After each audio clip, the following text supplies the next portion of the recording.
हाय बच्चों, कैसे आप लोग। अभी तक हमने फिजिक्स के 3 चैप्टर पढ़ लिए हैं। आज हम इस वीडियो में हम लोग चैप्टर 4 की बात करते हैं। ठीक है। Electric capacitance and electric generator. Electric capacitance and electric generator, वैद्युत जनरेटर और आपका संधारित्र, इस चैप्टर की बात करते हैं। ठीक है। इस चैप्टर में हम सबसे पहले बात करते हैं कि चालक किससे कहते हैं, क्योंकि कोई भी पदार्थ है और उसकी वैद्युत क्षेत्र की बात करें तो किसी भी चालक कोई भी पदार्थ है उसको वैद्युत क्षेत्र के आधार पर उसको 3 भागों में बांटा गया है: चालक, कुचालक और अर्धचालक। चालक है, कुचालक है और अर्धचालक। अर्धचालक के बारे में बाद में पढ़ेंगे, क्योंकि अर्धचालक जो चालक और अचालक दोनों प्रकार के तत्वों को गुण रखते हैं उसको हम अर्धचालक कहते हैं। तो इस चैप्टर में हम 2 चीज़ों के बारे में पढ़ेंगे, एक चालक, दूसरा अचालक। चालक, अचालक बोल दो, कुचालक कह दो या विद्युत भौतिक पदार्थ कह सकते हैं। ठीक है। तो हम इन 2 के बारे में पढ़ेंगे। सबसे पहले बात करते हैं कि चालक किससे कहते हैं। चालक क्या होता है? चालक जब किसी पदार्थ को बाह्य वैद्युत क्षेत्र में रखे जाने पर उस पदार्थ में धारा आसानी से, सरलता से बह सकती है, उसको हम चालक कहते हैं। जब किसी पदार्थ को बाह्य वैद्युत क्षेत्र में रखे जाने पर उसमें धारा आसानी से, सरलता से बह सकती है, उसको हम चालक कहते हैं। वो चालक कहलाता है। और अचालक या कुचालक किसे कहते हैं? जब किसी बाह्य वैद्युत क्षेत्र में किसी पदार्थ को रखने पर उसमें धारा सरलता से और सुगमता से प्रवाहित नहीं होती है, उसे हम अचालक कहते हैं। ठीक है। अचालक क्या हुआ? जब किसी पदार्थ को बाह्य वैद्युत क्षेत्र में रखे जाने पर उसमें धारा प्रवाहित नहीं होती है, उसको हम अचालक कहते हैं। अगर धारा प्रवाहित होती है तो चालक कहलाता है, धारा प्रवाहित नहीं होती है तो उसको हम अचालक कहते हैं। तो लेकिन कैसे पता चला कि इसको हमने चालक बोला, इसको अचालक बोला? वो डिपेंड करता है कि पदार्थ के अंदर मुक्त इलेक्ट्रॉनों की संख्या। ठीक है। पदार्थ के अंदर मुक्त इलेक्ट्रॉन,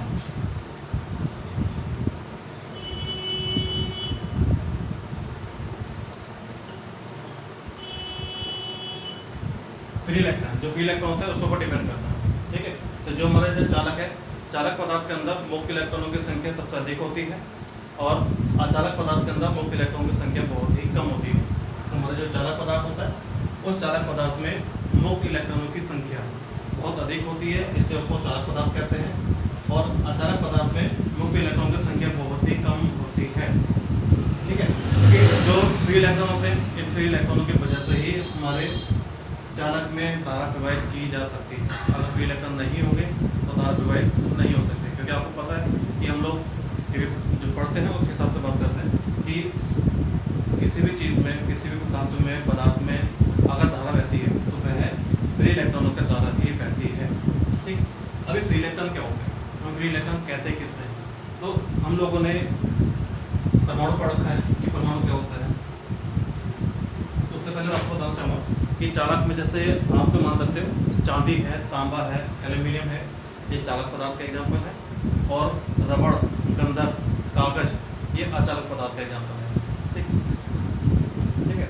तो हम बात करते हैं कि मुख्य इलेक्ट्रॉन किसे कहते हैं। मुख्य इलेक्ट्रॉन किसे कहते हैं? तो हम लोगों ने परमाणु पढ़ा है। परमाणु किसे कहते हैं? परमाणु उदासीन होता है। परमाणु उदासीन होता है, यानी कि सबसे सूक्ष्म कण माना गया था और यह एक उदासीन है। इसके अंदर नाभिक होता है। नाभिक धनावेश, इसके अंदर क्या क्या पाया जाता है? प्रोटॉन और न्यूट्रॉन। और इसके बाहर क्या घूमते हैं? इलेक्ट्रॉन गति करते हैं। ठीक है। तो जितने इलेक्ट्रॉन इस नाभिक के चारों ओर गति करते हैं, यानी कि जितना ऋणावेश है वो चारों गति करेगा, उतना ही धनावेश इसके नाभिक में निहित होता है। लेकिन मिलाकर देखा जाए, क्योंकि जितना ऋणावेश है उतना धनावेश है, तो दोनों एक दूसरे के प्रभाव को नष्ट कर देते हैं, इसलिए परमाणु उदासीन माना जाता है। जो हमारा उदासीन होता है, तो इलेक्ट्रॉन जो है इस नाभिक के चारों ओर विभिन्न कक्षाओं में गति करते हैं और प्रत्येक कक्षा की ऊर्जा अलग अलग होती है। ठीक है। अब सपोज करिए मैंने यहाँ पे 1 2 3 कक्षाएँ बनाई है। एक इलेक्ट्रॉन है पहली कक्षा में, एक इलेक्ट्रॉन है तीसरी कक्षा में। ठीक। अभी बताओ हमें किस इलेक्ट्रॉन को, अगर हमें किसी इलेक्ट्रॉन को बाहर निकालना है तो किस इलेक्ट्रॉन को बाहर निकालने में ऊर्जा कम खर्च होगी और किस इलेक्ट्रॉन को बाहर निकालने में ऊर्जा अधिक खर्च होनी है। अब ठीक, ये हमारा नाभिक है, नाभिक के पास वाली कक्षा है।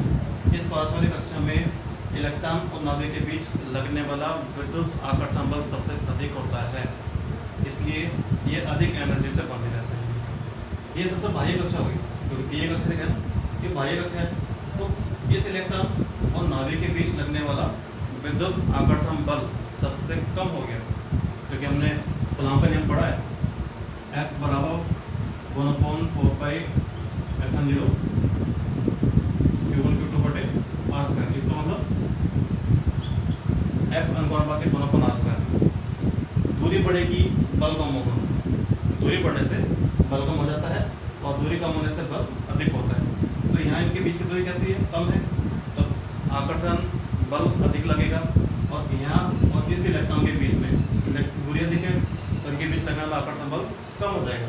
ठीक है, तो इस इलेक्ट्रॉन, ये इलेक्ट्रॉन जो आसानी से बाह्य कक्षा से बाहर निकलता, बाह्य कक्षा में होते हैं और परमाणु से बाहर निकल सकते हैं, इन इलेक्ट्रॉन को हम मुक्त इलेक्ट्रॉन कहते हैं। ये हमारा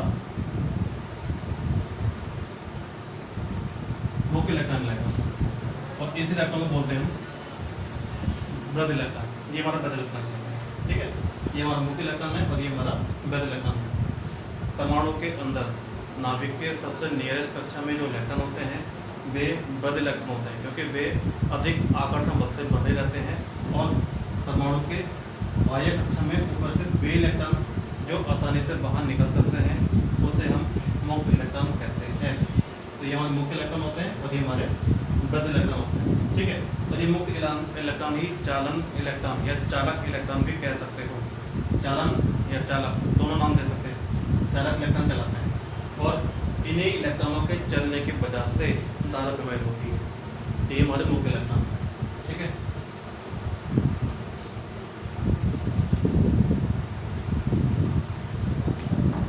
इसको मुक्त इलेक्ट्रॉन कहते हैं। ठीक, अब हम बात करते हैं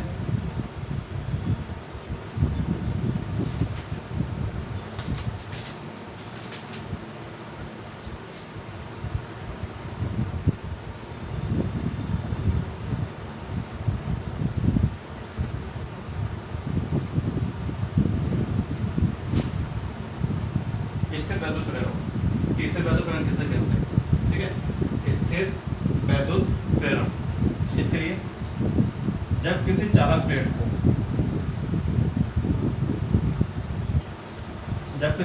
को अचालक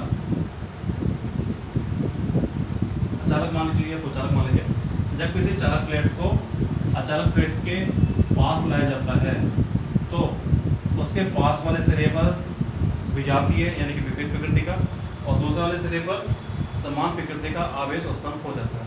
इस घटना को हम स्थिर वैद्युत प्रेरण की घटना कहते हैं। जब किसी चालक प्लेट को अनावेशित यानी कि अचालक प्लेट के पास लाया जाता है तो उसके पास वाले सिरे पर विपरीत प्रकृति का आवेश और दूर वाले सिरे पर समान प्रकृति का आवेश उत्पन्न हो जाता है। जैसे हम इस चालक प्लेट को अनावेशित प्लेट के पास लाए हैं तो इसके पास वाले सिरे पर देखो, ये तो कौन सा आवेश है, धनावेश, तो यहाँ पे ऋणावेश और दूसरे वाले सिरे पर धन आवेश उत्पन्न हो जाता है। इस घटना को हम स्थिर वैद्युत प्रेरण की घटना कहते हैं। ठीक है, जब किसी चालक प्लेट को अनावेशित अचालक प्लेट के पास लाया जाता है तो उसके पास वाले सिरे पर विपरीत प्रकृति का आवेश और दूसरे वाले सिरे पर समान प्रकृति का आवेश उत्पन्न हो जाता है। इस घटना को स्थिर वैद्युत प्रेरण की घटना कहते हैं।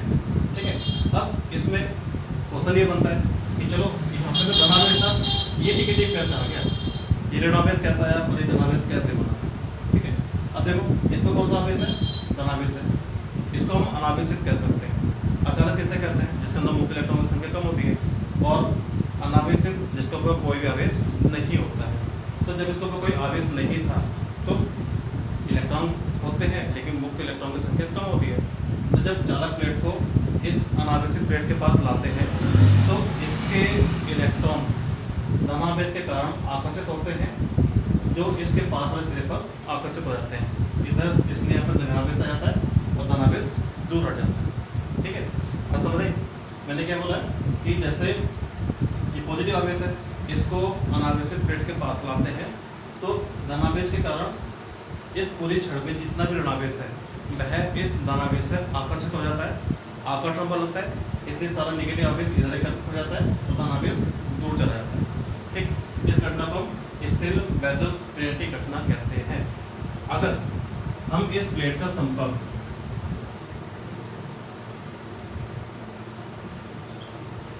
पृथ्वी से कर दें, अगर हम इस प्लेट का संपर्क जो है पृथ्वी से कर देते हैं तो समस्त धनावेश पृथ्वी में चला जाता है, यानी कि जितना धनावेश है ये सारा धनावेश जो है आपका पृथ्वी में चला जाएगा और यहाँ पे केवल ऋणावेश रह जाता है।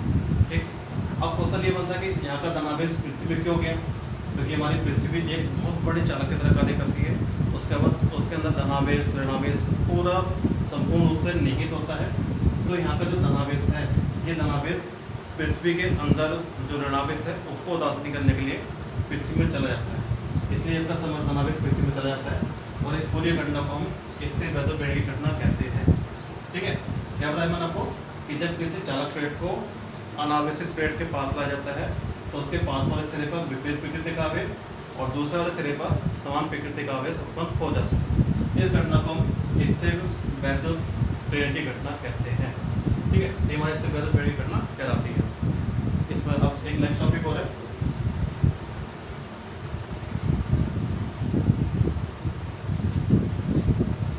नेक्स्ट टॉपिक हमारा है कि वैद्युत क्षेत्र में चालक का व्यवहार कैसा होता है।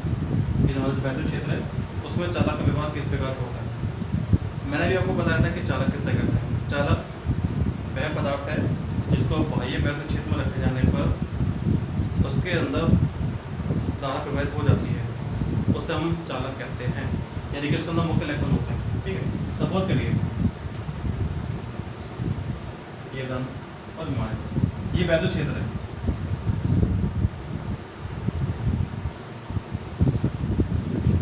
वैद्युत क्षेत्र है, ठीक है, यानी कि पॉजिटिव नेगेटिव प्लेटें बनाई है उसकी वजह से वैद्युत क्षेत्र होता है।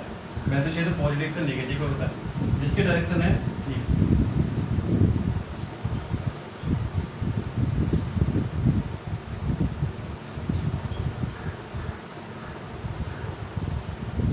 ये हमारे वैद्युत क्षेत्र की दिशा बाहर की ओर। ठीक, हमने इसके अंदर एक चालक पदार्थ वैद्युत क्षेत्र के अंदर हमें चालक पदार्थ रखे तो चालक पदार्थ के अंदर जितने भी इलेक्ट्रॉन होते हैं ये सारे इलेक्ट्रॉन वैद्युत क्षेत्र की विपरीत दिशा में चलते हैं। वैद्युत क्षेत्र किधर है, इधर की ओर, इलेक्ट्रॉन किधर की ओर चलेंगे, वैद्युत क्षेत्र के विपरीत दिशा में चलते हैं।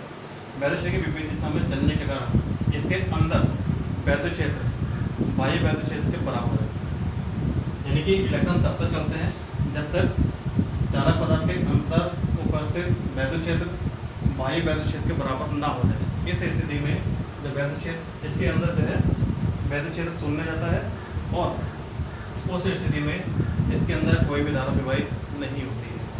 ठीक है, मैं जो कहना चाह रहा हूँ कि जब किसी चालक पदार्थ को एक बाह्य वैद्युत क्षेत्र में रखा जाता है तो चालक में उपस्थित समस्त इलेक्ट्रॉन जो है वैद्युत क्षेत्र के विपरीत दिशा में चलना स्टार्ट करते हैं, जिसके कारण इसके अंदर यानी चालक के अंदर उपस्थित वैद्युत क्षेत्र और बाह्य वैद्युत क्षेत्र आपस में बराबर हो जाते हैं, जिससे इसके अंदर कोई भी इलेक्ट्रॉन गति करना बंद कर देता है।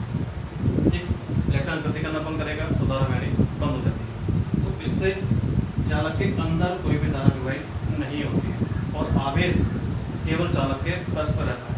अब इसके अंदर वैद्युत क्षेत्र शून्य हो गया, अगर वैद्युत क्षेत्र शून्य हो गया तो इसका मतलब उसके ऊपर आवेश भी शून्य हो जाता है।